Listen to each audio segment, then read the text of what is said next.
Hey Geeks, welcome back to the Geeksider Show. My name is Josh. I'm Anna. And in this video, we're going to be talking about Game of Thrones Season 8, Episode 3, titled The Long Night. If you haven't seen it yet, skip this video. Come back later because we're going to spoil the living hell out of everything. Alright, so first thoughts. I really enjoyed this episode. It was super tense all the way through. Yeah. You knew it would be, but I especially loved the Arya sequence in the library. And they even talked about it after the show in like the after show, Yeah. where the tone kind of changed from like this action episode to more of a horror episode, and I loved that tonal change. Yeah, and I like also that, Arya's kind of turned into this badass where, like, she's kind of untouchable. And I like that this was kind of a callback to when she was still training and she wasn't a badass. And she understood that she was outnumbered and you can't just take on everybody. And she knew she was outnumbered. She was injured and she had to regroup. And she knew she couldn't take them on without dying. And she wasn't ready to die yet. So, so she switched into survival mode and she stayed alive because, And for the last, I don't know, a few seasons, 3 or 4 seasons, she's been basically the Terminator. Like, she just keeps coming and she's not afraid of anything. Yeah. And seeing her afraid in this episode, I think was really, it was a nice touch. It was refreshing. Yes. I think it was important for her as a character to show that, you know what, she's not completely invincible, although she did take down the Night King. So she kind of is. Yeah, she's just the most badass out of all the characters. Her in this entire episode was absolutely She stole amazing. the episode. She did. She absolutely stole the episode. It wasn't the dragon fight, it was Arya. Yeah, it was absolutely Arya. All of her fight scenes, she had the fight scene on the castle wall was absolutely amazing and brilliant. And then her sneaking around in the library was amazing. And then, oh my gosh, when she went after the Night King and she drops the knife and then stabs him in the gut. It was a callback to that move she pulled on Brienne. Yes, it was really cool. Brilliant. It was absolutely amazing. Yeah. So Arya absolutely stole this episode. Yes. I gotta tell you, one thing that I was not very thrilled about in this episode was the Dothraki. I mean, the episode starts off, Melisandre lights all their swords on fire, and I'm like, oh man, here we go. Yay. And then they charge, and they all die. Yeah. I mean, I do get where they were going with the writing. Like, I understand what they were doing. They had to send the Dothraki because Dany needed to see them slaughtered in order to break away from the original plan. But they didn't need to go down like chumps. Yeah, and that's just like I feel like the Dothraki were wasted in this episode. Yeah. We didn't even see like the fight at all. You see it from a distance, and the fires on their swords start going out. Yeah, like you got no action sequence with the Dothraki. They just went down like a bunch of chumps, and I feel like that was the wrong thing to do with the Dothraki. And I also feel like it was kind of like, duh, what did you think was going to happen? Yeah, you send just the Dothraki to the White Walkers, and you didn't expect them all to die like instantaneously. They're vastly outnumbered. Yeah, it just seemed really and that stupid. one shot where like where the Dothraki army meets the White Walkers, and like it has the one shot of the guy who looks up and he's terrified, and that's the only thing you see of the fight. The last thing you see of the fight is a frightened Dothraki, and I don't like that. Yeah, it was. I don't know. Like I said, I understand what they were doing, writing wise, but I just didn't like it. Yeah. I feel like the Dothraki, we should have seen them put up a much bigger fight. It's okay if they go in, they're the first wave or whatever, and they all die. That's fine. But I think we should have been able to see them put up more of a fight. Yeah. Let's see what else. The other thing I want to say about this episode is it was very chaotic. For a lot of it, it was kind of impossible to really tell what was going on. Yeah. Especially if like you didn't turn the brightness up on your TV, and which we did. Because it was still hard. Yeah, because we couldn't see it the night of, so we had plenty of rants about how dark it was. So we had previous notice to turn up the brightness, and it was still really dark. And still really hard to see what was going on. I turned up the brightness as much as I was comfortable with, because I didn't want to like it to be so bright in some scenes, so I turned it up a little bit, enough to brighten up some of the especially dark scenes, but it was still very chaotic. And speaking of that, like almost at the very end, it looked to us like Brienne, Jamie, and Sam all died. Yeah. But apparently not. We looked up the list of all the characters who died in this episode, and none of those three are among them. And it sure looked to me like all three of them did. Yeah, it I don't know.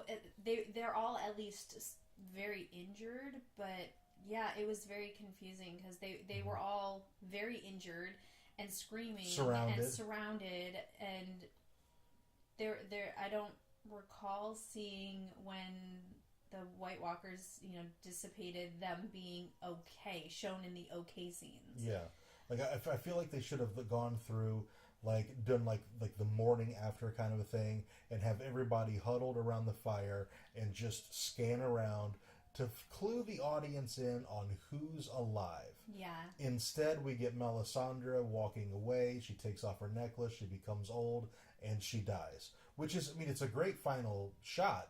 Yeah. But I would have liked to have included on who survived. Yeah, I would have rather, definitely. I didn't really like having to Google who died. Right, exactly. And I feel like if any of those characters did die, they deserved a more monumental death than they got. Yeah, definitely. So, and thank God like Lady Mormont got a very monumental death. She got an amazing death. I mean, now Jamie, he's been there since season 1. If he dies and the camera just kind of scans over it and that's it, that's all he got, well, that's just not the way you do that. No, definitely not. But it definitely looked like they were dying. Yeah, and I know. Like, that's why we were like, that's how they're handling that. I know. We were like, they better not have died. We gotta look this up. They can't have died. That can't be how they killed them. So that just goes to like how chaotic this episode was. Like it was really hard to tell a lot of the times what was going on. It was very dark. If you didn't watch the episode with your brightness turned up, rewatch it with the brightness turned up, and I guarantee it'll better your experience. Yeah, definitely. You had something you wanted to mention about Sansa and Tyrion in the crypt. Yeah, so Sansa and Tyrion, neither one wanted to go in the crypt. They both wanted to stay out during the fight. Yep. So they both, begrudgingly went down into the crypt. And then when the Night King raised the dead at Winterfell, they hide. We see them hiding kind of like cowards. And then, they kind of amp each other up and grab their weapons. And then they don't actually show them killing anybody. Yeah. We didn't get see to them fight at all. Yeah, we get to see them being cowards and hiding, but we don't actually get to see them fighting. I wouldn't call them being cowards. I'd call them being smart. Yeah, okay. But well, it just seemed like the only shot we get is them hiding. They looked at each other. They shared a moment. Sansa got her dragon glass dagger. And it's like, oh, damn, is Sansa going to be a badass right here? Well, if she is, we're not going to show you. Yeah, it was a little disappointing that all we got to see was them hiding from the Whites and not actually fighting them. And yeah, I know maybe the actors don't have great fighting capabilities, but I mean, you could have shown a little bit. The episode was really dark. You could have faked it. They could have done something. I mean, they could have. They have stunt doubles to handle stuff that the actors can't handle. Yeah, they could have at least done a little bit. I mean, the only thing they showed was them hiding together, and then Tyrion hiding with another group of people. Yeah, he found Varys. Yeah, he found Varys and another group, Gilly and I think I'm glad Gilly lived. Yeah, she better have with little Sam. Yeah.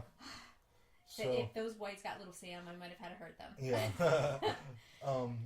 So character deaths, Beric Dondarrion, kind of obvious. Saw that one coming. Yeah. Ser Jorah, very obvious. I called that at the beginning of the episode. I called that at the very beginning of the episode. As soon as I saw Ser Jorah, I was like, you know what? I bet he dies. It feels like it's about time, and that's not surprising at all. So yeah. Lady Mormont got death of the episode for sure. Yeah, got death of the episode, and that's actually one that I called at the beginning of the episode. I was like, I don't see how a kid survives this. That seems very obvious. So I bet she survives because it seems very obvious that she would die, and then she died. So I mean, I guess the super obvious death did die. Ed died. I mean, And that's like all the really big ones. I mean, the Night King and the Night King and the Night King's dragon, Viserion. Yeah. But that's like all the good and guys. Melisandre. Oh, Melisandre. But Yeah, I mean, but yeah, like nobody really cares about her. she's Theon. I don't know. And Theon. Yeah. Oh my and gosh. Theon, obvious. You know when Theon went to go. He's guarding Bran. Yeah, he's guarding Clearly Bran. He's gonna of die. course, he was gonna die, Yeah. and he had this big redemption moment. It kind of felt like he was gonna die after he redeems himself to the Starks. Like that kind of felt very obvious too. Yeah. There was no death in this episode that I went, no, not them. And that I expected at least one. Yeah, all of the deaths were really, really obvious, and that was really disappointing. Yeah. Like, I mean, don't get me wrong, I didn't want any of my favorite characters to die. I'm kind of glad that they all survived. But that's not Game of Thrones. Game of Thrones is somebody you don't want to die dying. That's Game of Thrones. Yeah, that's Game how of it Thrones works. From time to time, it guts you. Yeah. And this episode, I feel like I needed to be gutted. Yeah, I needed somebody that I didn't want to die dying. Like that's they were terrible. I know. It didn't feel like Game of Thrones. Like all of these deaths were totally expected, and none of these characters were. I don't feel like any of these characters were important enough. Maybe it's just because none of them are my favorite. I do know that on Twitter, a couple of the people I follow, a couple of them, their favorite character died. I'm imagining it's Melisandre or Jorah. Yeah, Sir Jorah. I imagine it's one of those two characters. I could see somebody, really getting into Beric Dondarrion. I could see somebody becoming a Beric fan. Yeah, but to me, I don't know. I just felt like these were all. I thought maybe. Well, I was getting ready to say I thought maybe the Hound, but then no, because the Clegbane Bowl still hasn't happened, so that wouldn't really make sense because they're gonna do that. They are. I got nervous for a little bit that it was gonna be Daenerys when she got that surrounded. Would have been a swerve. Yeah, and like that. Oh, that would have gutted me. I would have been torn up about that because Daenerys is my favorite character, but like. That would have been Game of Thrones. That's what they do. And that would have worked. It would have forced Jon to own up to being a Targaryen and take the Iron Throne. Which he still seems, he told her, but I still think he's apprehensive about taking the Iron Throne. Yeah, I think so too, but like, I feel like that, like it could have worked with the story. So like, I was like, oh my God, are they going to kill Daenerys? Like, I got really nervous for a second. Because nobody major had died yet. Yeah. And then, no, it didn't happen. So this was, I don't know, if I was going to score this out of 10, I would give it a 7.8. Yeah. I mean, it was a very good episode. Yeah, it was a good episode. It was I really would not tense. call it the best episode ever. Because my mom's like, it's the best episode ever. It's going to blow you away. Wasn't really blown away. If they had a surprising character death, I think that would have maybe put it up there higher. I that really kind of ruined it. Well, not ruined it, but that brought the score down for me. Yeah. All right, I want to know what you guys think, so let us know down in the comments. If you enjoyed this little video, be sure to let us know by dropping a like of it and subscribe if you haven't already. Thank you very much, and we'll see you next time. We'll see you next time.